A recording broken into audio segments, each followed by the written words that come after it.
दंता हाथी को दांत पाई हत्या करा जायथिबा संदेह। बलांगीर चांचल्य।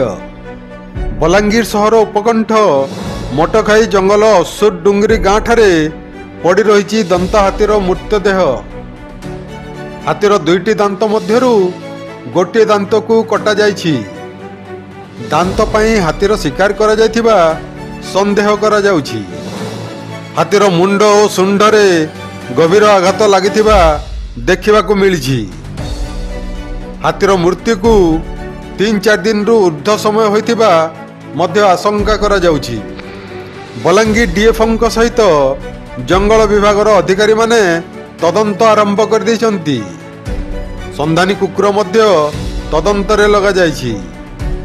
शव व्यवच्छेद परे हाथी मृत्युर कारण जଣା पड़िबो बोली कहिसन्ति बलांगीर डीएफओ। तेबे देखिबा बाकी रहिला केते शीघ्र बलांगीर वन विभाग हाथी मृत्युर सठिक कारण खोजी बाहर करिबो और दोषी को उचित दंड देव।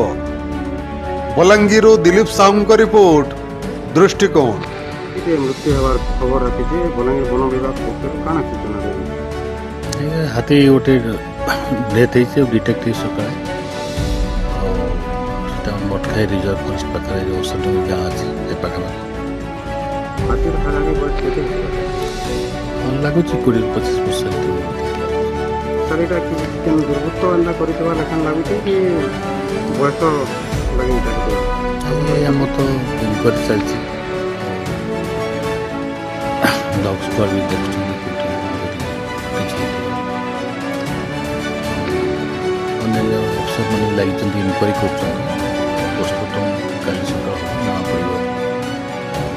आखिर कोथरे मृत्यु होछि काली सकाळ जहाँ पड़िबो पोस्टमार्टम कर। हाथीर दांत भी लोग देखि नितवार अभियोग गोटे दांत सेटा भी हम देखु।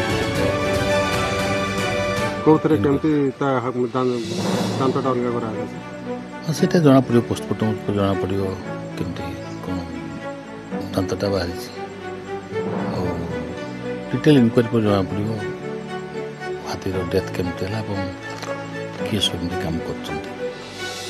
ठीक है।